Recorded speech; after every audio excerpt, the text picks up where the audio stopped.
Hello friends, स्वागत है आपका मनी ज्ञान हिंदी यूट्यूब चैनल में। बहुत सारे लोगों को कमेंट आ रहे थे कि कंपेयर वीडियो आप बनाइए एसबीआई म्यूचुअल फंड और एचडीएफसी म्यूचुअल फंड से रिलेटेड।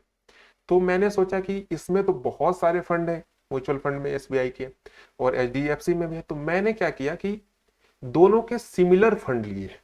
आज इस वीडियो में दोनों के सिमिलर फंड को लेकर एक कंपेयर करेंगे कि किसमें बेटर रिटर्न मिल सकता है, किसमें रिस्क वैल्यू कम है, किसमें आपको नुकसान होगा, किसमें फायदा हो, पूरी डिटेल में।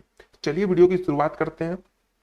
उससे पहले अगर आपने हमारे चैनल को सब्सक्राइब नहीं किया तो देर किस बात की भाई, सब्सक्राइब कर लीजिए, बेल आइकन दबा दीजिए, जिससे कि आपको भी नोटिफिकेशन मिलती रहेगी वीडियो की और हमें भी कुछ मोटिवेशन मिल जाएगा। चलिए आगे बढ़ते हैं।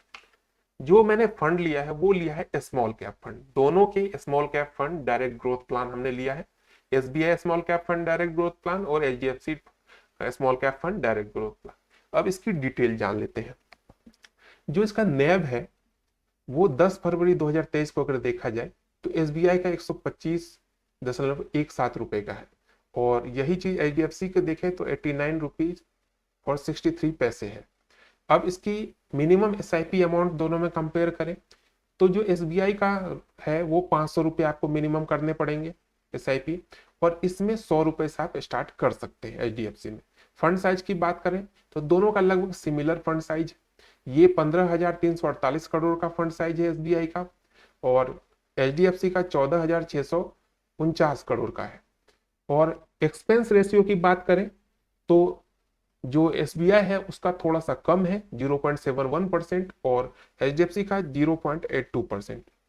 थोड़े से का मतलब कि 0.11% का इसमें डिफरेंस है। एचडीएफसी ज्यादा एक्सपेंस रेशियो रखती है, यानी एक्सपेंस रेशियो का मतलब कि आपके जो अमाउंट है उस पर कितने परसेंट का ये खर्च करती है। तो एक्सपेंस रेशियो से अगर आप लॉन्ग टर्म के लिए करते हैं तो इफेक्ट पड़ता है। हमेशा आपको ध्यान रखना चाहिए कि 1% से कम का एक्सपेंस रेशियो वाले एसआईपी म्यूचुअल फंड में आपको इन्वेस्ट करनी चाहिए। ठीक है, ये हो गई अब इन दोनों की टेक्निकल डिटेल। इसमें कोई ज्यादा कम चीजें एक्स्ट्रा नहीं है, सिर्फ यही है डिफरेंस कि इसमें आपको मिनिमम 500 से स्टार्ट करना पड़ेगा एसबीआई में और इसमें 100 रुपए से भी आप मिनिमम मंथली एसआईपी कर सकते हैं। बस इतना ही है, बाकी चीजों का ज्यादा इसमें डिफरेंस नजर नहीं आ रहा, दोनों लगभग सिमिलर ही। चलिए अब बात करते हैं होल्डिंग्स की। एसबीआई की होल्डिंग्स की बात करें स्मॉल कैप फंड की, जिसमें Blue Star Limited, Carbo Carborundum Universal Limited है, Kalpataru Power Transmission Limited, V Guard Industry Limited, Vedant Fashion Limited. अब इसमें कुछ ऐसे कंपनियां हैं जिसका नाम आपने नहीं सुना होगा, जैसे मुझे भी बोलने में थोड़ी तकलीफ हो रही है, तो मैंने भी इन सब कंपनियों के ज्यादा नाम नहीं सुने हैं। लेकिन अगर आप एचडीएफसी के फंड के बारे में देखते हैं, इसमें सोनाटा कंपनी है, bank of Baroda, Bajaj finance, first source limited और ई क्लार्क सर्विस लिमिटेड। इसमें जो कंपनियां हैं उसको आप डेली बेसिस पे नाम उसके सुनते रहते हैं, तो एक जो ट्रस्ट वैल्यू होता है वो आप एचडीएफसी की तरफ थोड़ा झुकाव यहाँ पे हो सकता है। लेकिन रिटर्न, जो मेन रिटर्न की बात आएगी वहां देखते हैं कौन जीतता है। अब बात करते हैं जो सबसे बेस्ट पॉइंट होता है, सबसे जो इंपॉर्टेंट पॉइंट होता है वो होता है किसी भी फंड का रिटर्न। रिटर्न की बात करें, जो एसबीआई का रिटर्न अभी तक का रहा है, ऑल टाइम रिटर्न की बात करें, ये पुरानी फंड है, तो ऑल टाइम रिटर्न इसका देखें 25.23% का अभी तक रिटर्न दे चुका है। यही रिटर्न अगर ऑल टाइम एचडीएफसी की बात करें तो इससे आपको 7% का रिटर्न कम देखने को मिलेगा, यानी 18% ही अभी तक ऑल टाइम रिटर्न इसने दिया है। लास्ट के 5 सालों की बात करें तो इसमें भी एसबीआई आगे है 14.36% का और एचडीएफसी 13.37 का, यानी 1% का डिफरेंस यहाँ पर भी आ रहा है। लास्ट 3 सालों की बात करें, लास्ट 3 सालों में एचडीएफसी ज्यादा मुनाफा दे रहा है, यानी 1% ज्यादा दे रहा है। ये 17.33 का दे रहा है, 26.42 का दे रहा है।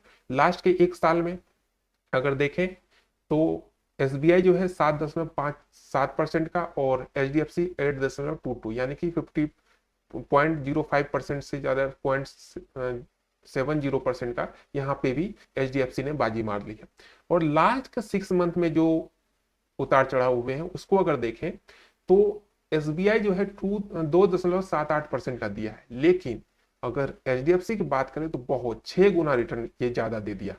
आप देख सकते हैं 12.54% का रिटर्न दिया है। तो अगर हम लोग ओवरऑल देखें रिटर्न के मामले में तो एसबीआई किंग है, लेकिन अगर हम लोग लास्ट के कुछ टाइम की देखें 6 मंथ 1 ईयर का, तो यहाँ पे एचडीएफसी आगे जा रही है। अब कोई भी फंड को ऐसे डायरेक्टली आप बेस्ट या रोस्ट नहीं कह सकते, लेकिन इसमें कंपेयर अगर हम लोग कर रहे हैं तो ऐसा हो रहा है, लग रहा है कि अगर आप लॉन्ग टर्म के लिए देखते हैं, ट्रस्ट फैक्टर की तरफ देखते हैं, तो एसबीआई की तरफ आपका झुकाव रहेगा। लेकिन अगर आप रिटर्न देखें कुछ 6 महीनों साल भर का, तो यहाँ पे एचडीएफसी थोड़ा आगे निकल रही है। तो अब जो भी निर्णय लेंगे वो आपका होगा। आप खुद से भी इन सब चीजों को एक बार टेक्निकल चीजों को समझे, जिन जिन कंपनियों में इसके होल्डिंग से उन कंपनियों को भी समझे कि कहाँ कहाँ पैसे लगते हैं, उन कंपनियों का फ्यूचर क्या है, तभी इन दोनों में से किसी में आप इन्वेस्ट करें। तो ये थी कंपेयर वीडियो। और भी आपको किसी म्यूचुअल फंड की कंपेयर वीडियो चाहिए तो जरूर कमेंट कीजिएगा, पूरी डिटेल में आपको वीडियो मिलेगी। तो मिलते हैं एक नई वीडियो में। वीडियो को लाइक कर दीजिएगा, चैनल को सब्सक्राइब कर लीजिएगा। स्वस्थ रहें, मस्त रहें और इन्वेस्टमेंट करते रहें।